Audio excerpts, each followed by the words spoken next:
Muito feliz de estar aqui, parabéns a Gerson, Marcílio, toda a equipe aqui, pastor Marcílio, né? Que lindo ver tanto homem aí buscando mais profundidade, né? Lindo ver isso acontecer de verdade, gente, porque na maior parte das igrejas, infelizmente, os homens são os que não fazem nada. Essa é uma verdade, infelizmente, mas em nome de Jesus, a gente quer poder mudar isso aí, através desse ministério, do Legendários, tantas propostas aí para abençoar a gente. Gente, eu queria pedir para você se arrumar na tua cadeira, porque Deus pediu para eu vir aqui descer o sarrafo, sem dó nem piedade. Já que estamos entre homens aqui só, tem menino aí não? Ou só tem homem criado já? Então Deus pediu para descer o sarrafo sem dó nem piedade.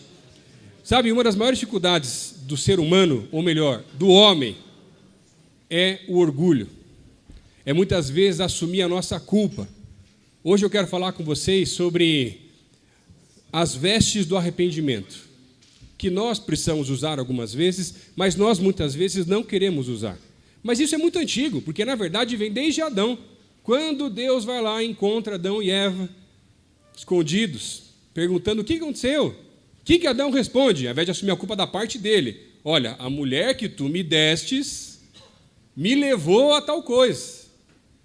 E, gente, fala a verdade, como homens, muitas vezes para nós, é difícil, até pela nossa própria formação, pela nossa própria criação, não só admitir o erro, mas quebrar o nosso orgulho.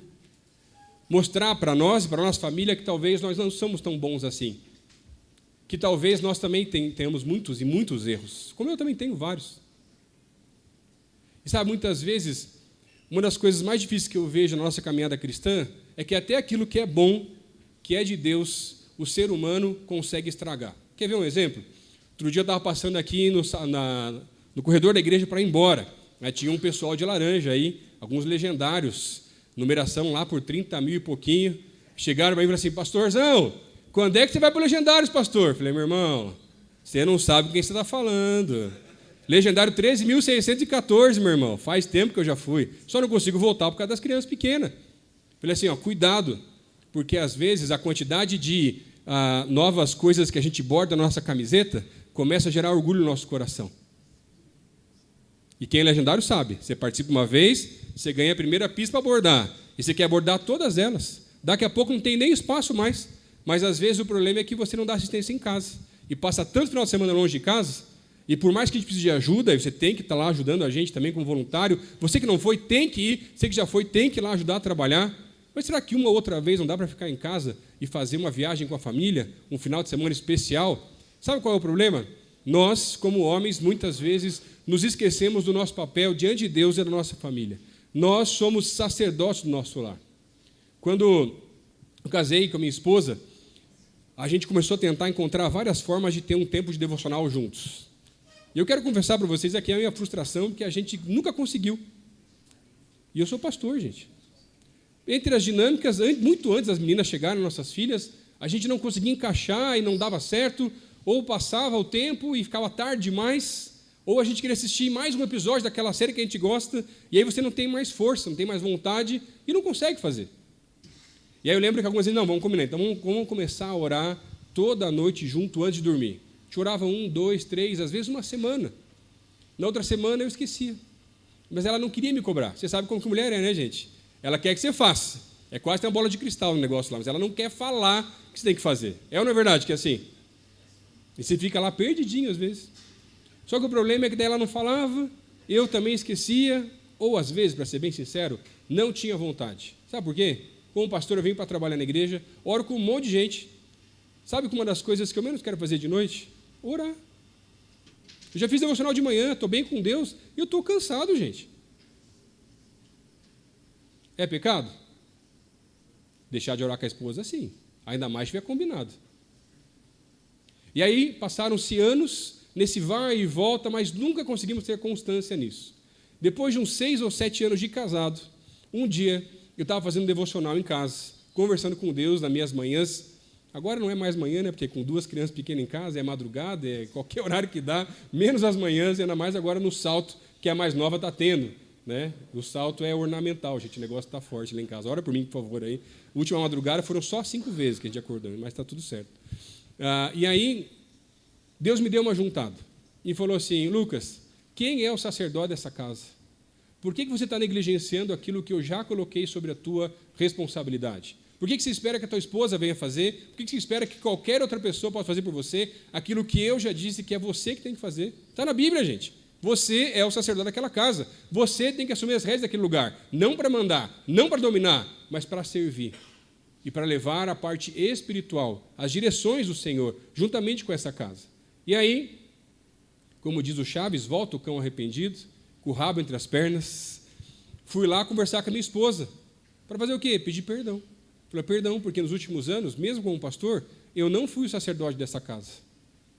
E eu quero fazer, além de pedir perdão para você e mostrar que eu estou arrependido, eu quero fazer um compromisso com você, dizendo que daqui para frente, todas as noites nós vamos orar antes de dormir. E, gente, já fazem pelo menos uns 5, 6 anos isso daí.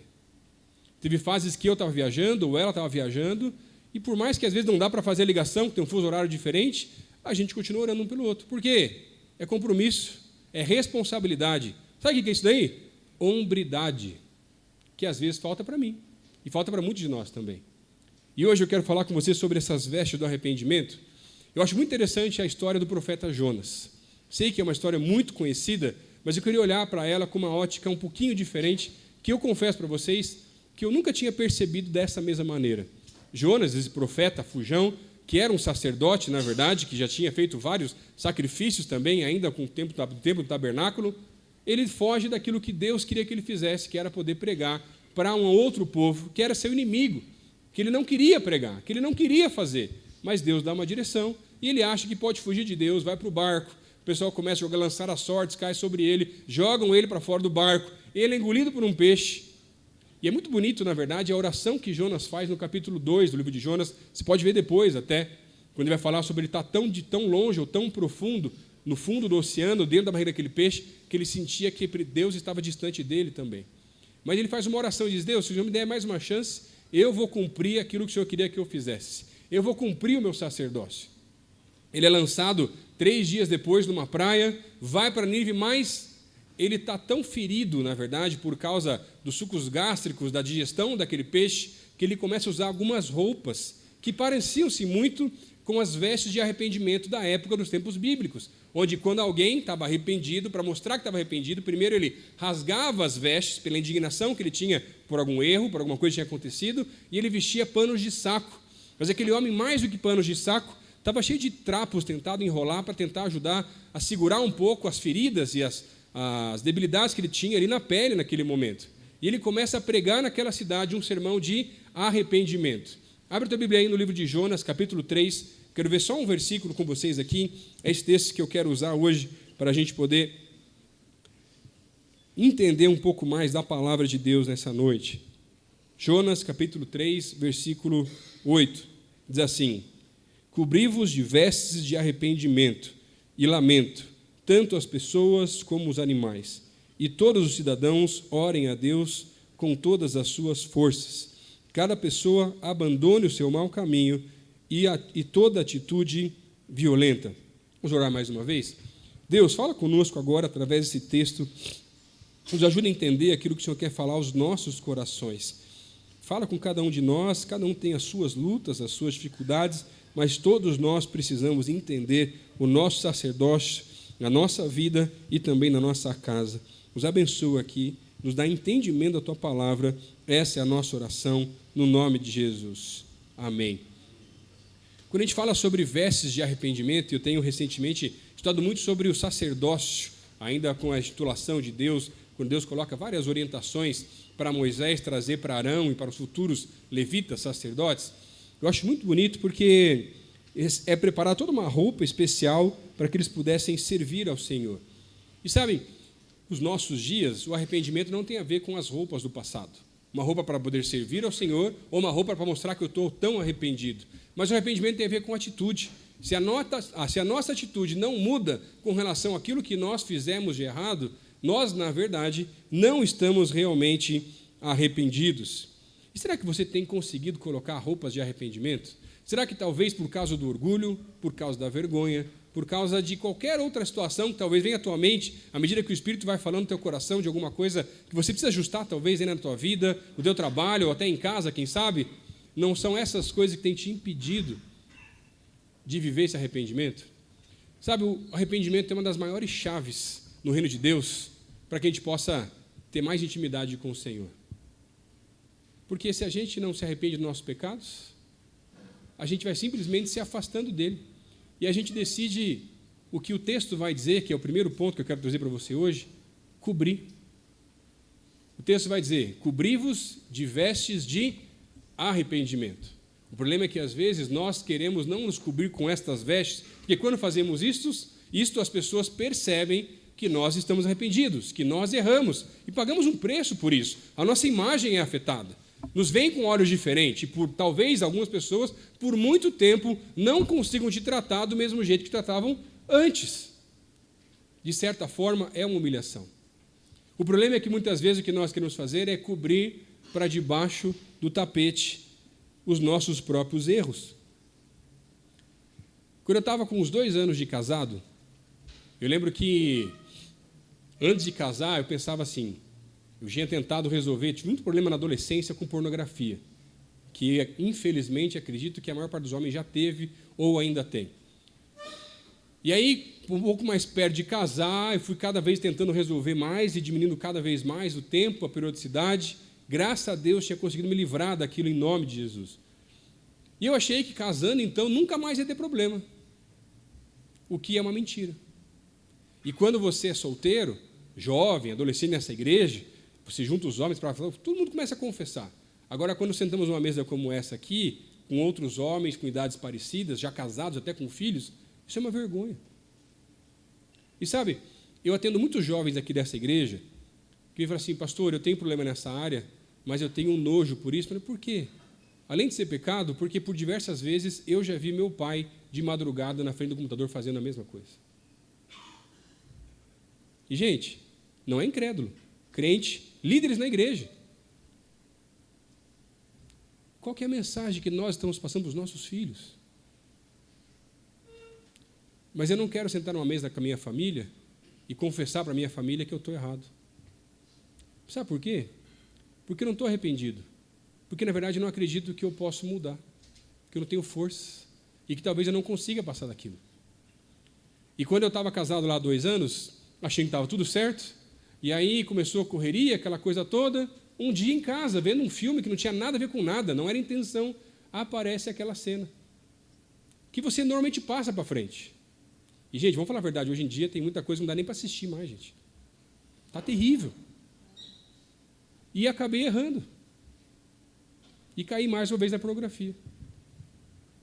Só que quando você faz uma besteira dessa, logo depois vem o Espírito Santo, não é uma vergonha de Deus? Você fica com vergonha. Só que isso é esse lado do inimigo, gente, para te afastar mais ainda dele. Não dá para cair nessa. Deus está de braços abertos esperando a gente poder voltar para os braços dele. E aí, falei, tá bom, mas Deus, já pedi perdão para o senhor, então está tudo certo.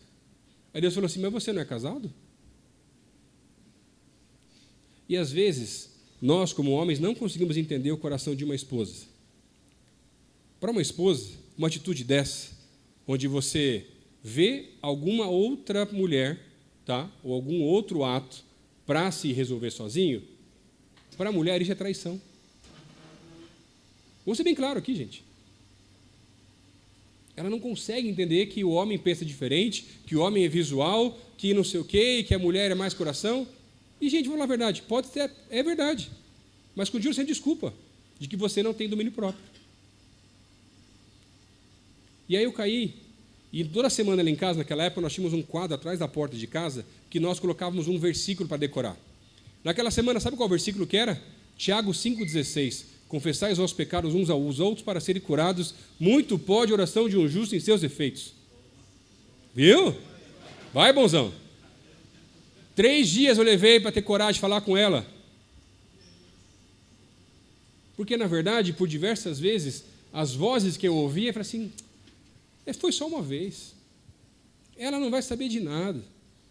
Continua, toca o barco. Você está numa fase tão boa do casamento, não inventa para a tua cabeça. É tudo coisa do inimigo, gente. Que afasta o casal. E que afasta e impede a gente de ver coisas grandes com o Senhor. E aí eu sentei para conversar com ela. Gente, ela chorou tanto. tanto, tanto, tanto. E ela levou tanto tempo para conseguir voltar a me tratar normal depois daquilo, que aquilo foi a minha cura. E eu nunca mais fiz aquilo depois daquele dia. E eu fiz um compromisso com ela, que se acontecesse, ela ia ser a primeira pessoa a saber. Por quê?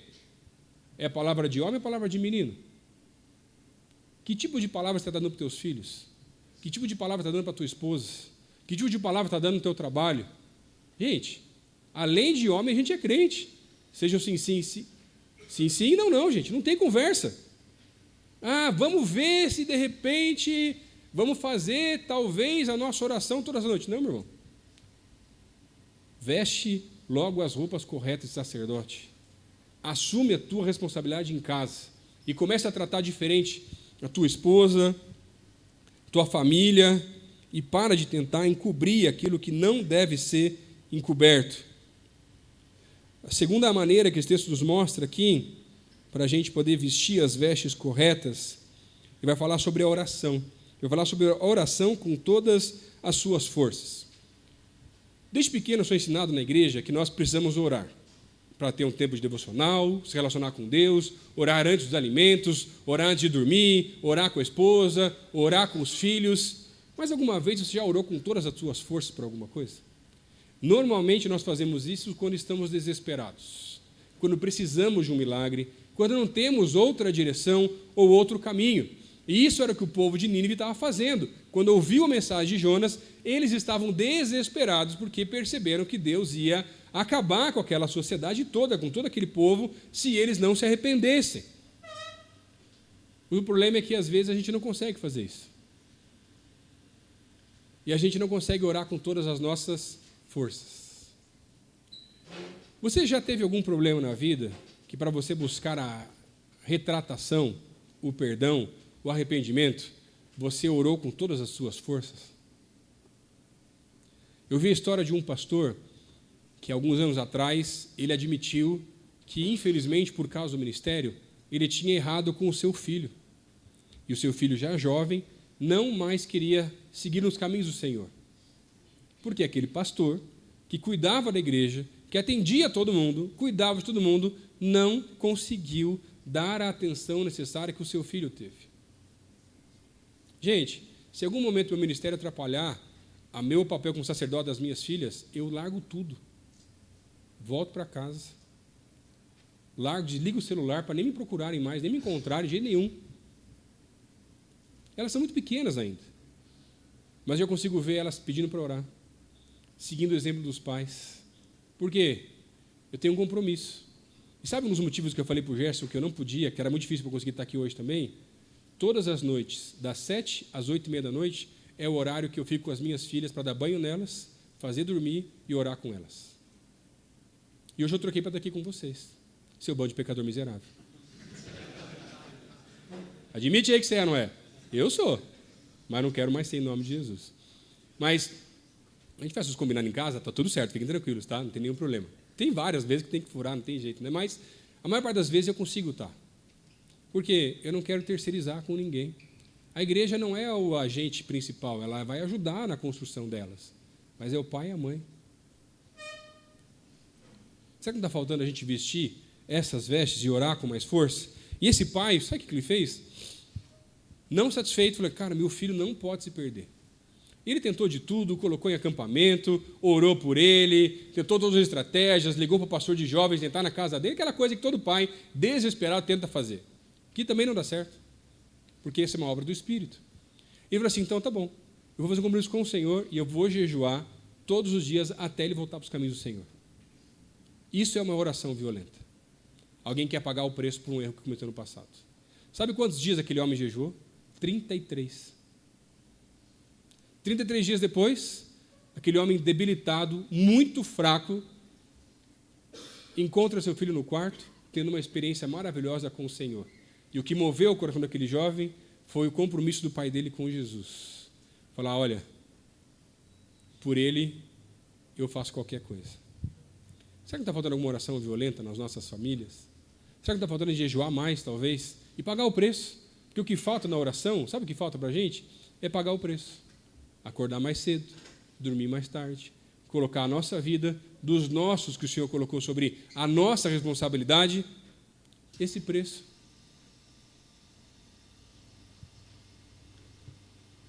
Vergonha, orgulho, tempo e às vezes falta de confiança nos atrapalham muito em conseguir ter essa oração violenta, como o texto vai dizer aqui. A última maneira que eu quero ver com você nesse texto aqui, ele vai dizer no final do versículo ali, do versículo 8, abandonar o caminho errado. E sabe, tem muita gente que se arrepende. Tem muita gente que às vezes, porque o cerco fechou, tenta mostrar um arrependimento que não é genuíno. E a gente consegue perceber que um arrependimento não é genuíno quando a pessoa volta a fazer as mesmas coisas. Às vezes é pornografia. Às vezes é a droga. Semana passada eu recebi ligação de uma família aqui da igreja que o marido tinha tentado se enforcar em casa porque já tinha caído na droga tantas vezes que estava morrendo de vergonha da sua família. Uma filha de 15 anos, um filho de 12, com a mãe, chegam em casa e conseguem tirar ele a tempo daquela corda que ele tinha tentado se enforcar na garagem. Ele cai no chão com o rosto todo azul e eles começam a fazer a mãe as compressões e a filha a respiração boca a boca no pai.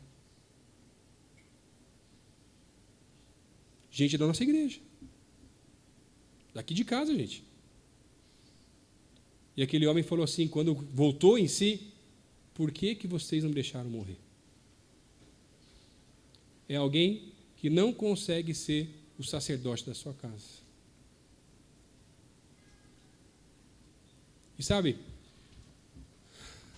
o problema do arrependimento é que se a gente falar que a gente está arrependido, que a gente não vai fazer de volta, mas cair de novo, a vergonha é ainda maior. Outro dia tinha um líder de célula aqui da igreja, um líder com potencial tremendo, um menino de Deus mesmo. E aí, infelizmente, ele começou a dar caronas para uma menina da igreja. Ele namorava com outra menina. E um dia no carro, ele ficou com ela. O que ele resolveu fazer? Esconde, não fala nada. Combinou com a guria, que também era da célula. A menina, muito mal com a situação, foi buscar aconselhamentos com outra líder da célula. E ele achava que está tudo resolvido. E ele dando palavra na célula, e metade da célula sabendo que ele tinha errado. Pensa na moral do menino. Espiritualmente falando. Não tem, gente. E aí, chegou em mim a situação. Trouxe ele para conversar. Estava arrependido. Pediu perdão para a menina, para mim. Marcamos uma reunião da célula toda, só não dos visitantes. Porque ele queria pedir perdão para aquela célula. E ele pediu perdão. E Deus derramou da graça de um jeito naquele dia, que aí aquele povo falou assim, olha, você errou, nós te perdoamos, mas se o pastor permitir, a gente queria que você continuasse como nosso líder, porque a gente viu o teu arrependimento. E ele continuou. Sabe qual foi o problema? 2 semanas depois, ele caiu de volta com a mesma menina. Gente, o menino não consegue nem pisar aqui na igreja mais. Faz anos isso aconteceu já. Ele poderia vir, mas porque ele está com vergonha. E ele não quer vestir as vestes do arrependimento de volta, por ter errado de volta. Quando a gente erra uma vez, não é fácil. Quando caímos várias vezes o mesmo erro, é ainda mais difícil. Porque falta para nós palavra. E colocar a nossa vida em ordem para não voltar mais a fazer as mesmas coisas que fazíamos no passado. Quando início do casamento é uma escola, né, gente? Essa é a verdade. Mas mais uma história de início de casamento. Eu lembro que uma vez, eu acho que eu tinha esquecido de, tirar o lixo, lavar a louça, coisa que nem homem nunca esquece em casa, né? Lógico. E a minha esposa estava uma semana que eu não vou falar, só tem gente aqui, né? A gente corta aqui no mudo. Não sei qual era a semana daquele mês, nem nada assim, mas estava na semana meio nervosa, assim. E aí, né, aquela semana que você sabe que não é fácil e tal. Isso que lá em casa é uma mansa fera, né? Você dá o chocolatinho também já, né? Às vezes até joga assim para não ficar perto também, né? Brincadeira, né? Amor, te amo, brincadeira. Mas, sei lá o que foi, e eu simplesmente cheguei e falei, ela falou, amor, você esqueceu outra coisa, a gente tinha combinado, desculpa. E aí, ela simplesmente falou assim, desculpas não são suficientes. Eu falei, nossa, foi só uma louça aqui, gente, né? Tudo bem que estava uns 3 dias já, mas era só uma louça, né, gente?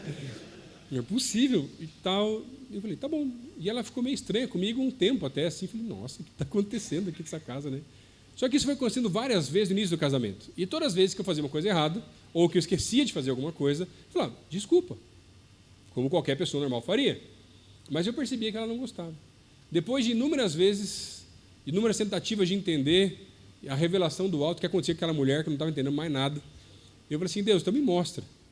E um dia a gente conversando, ela falou de volta a mesma frase, desculpas não são suficientes. Eu falei, tá, mas o que é suficiente então?